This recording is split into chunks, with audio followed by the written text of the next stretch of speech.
Hello, salam, namaste, sat sri akal and copy to all. This is Interurban KG and welcome to my YouTube channel. तो जी आज हम shift हो चुके हैं बैंगलोर और बैंगलोर में ये है मेरा पहला ट्रिप और आज हम जा रहे हैं चिकमंगलूर. कोशिश तो ये है कि मंजाराबाद या I think it is Manjarabad fort होते हुए फिर चिकमंगलूर अपने कॉफ़ी हाउस पे पहुँचे, पर हो सकता है अगर लेट हो गए तो शायद डायरेक्ट भी चले जाएं. तो now it is our first trip, तो चलो लेके चलते हैं आपको अपने साथ. Let's go.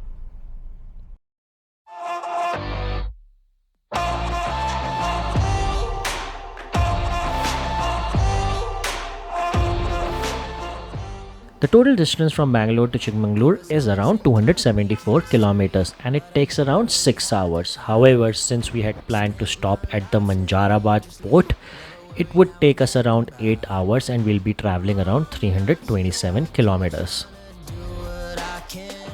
After 2 hours, we stopped at A to B.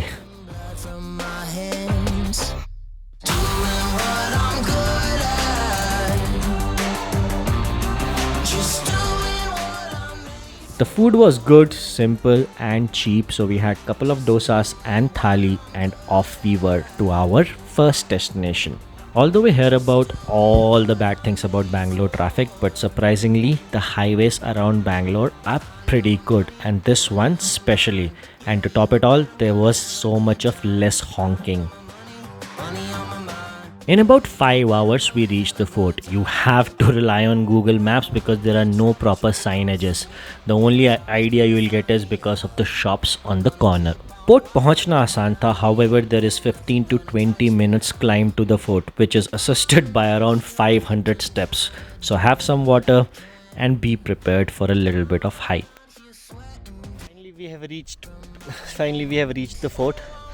अगर आप फैमिली के साथ आ रहे हो तो reconsider, क्योंकि देर आर अराउंड 500 स्टेप्स. सो अगर कोई बूढ़ा है साथ में या फिर बच्चे हैं तो I will not advise to climb. बाकी फोर्ट देखते हैं कैसा है. It is suppose to be in star shape of Tipu Sultan. So let's see. Manjarabad Fort is located at an elevation of 988 meters from the sea level. To put it in context, Bangalore is 920 meters above the sea level and Chikmagalur is around 1090 meters above the sea level. The external walls of the fort have been built with granite stones and lime mortar, while the interior buildings, which used to accommodate army barracks and other things, have been built with fired bricks, जिनको आप मीठे भी कहते हो. As far as history goes, Tipu Sultan built the fort in 1792.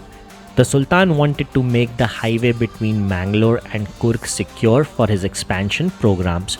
Because he was allied with French, the fort was built with the help of French engineers. The completed fort was inspected by Tipu Sultan in 1792, who then found it enveloped in fog and hence named it Manjarabad Fort.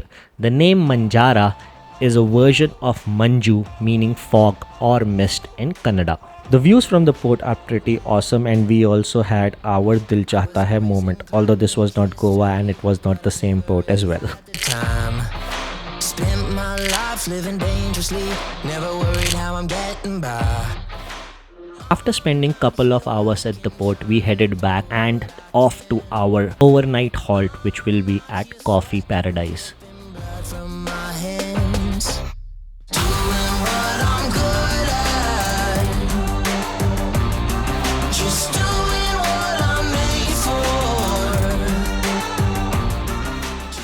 Coffe Paradise homestay is located in a hilly area and is surrounded by coffee farms. Although there's not much to do in the homestay, but you can play badminton, volleyball or do some rappelling, and if you are fond of the board games, they do have carom board and other board games available.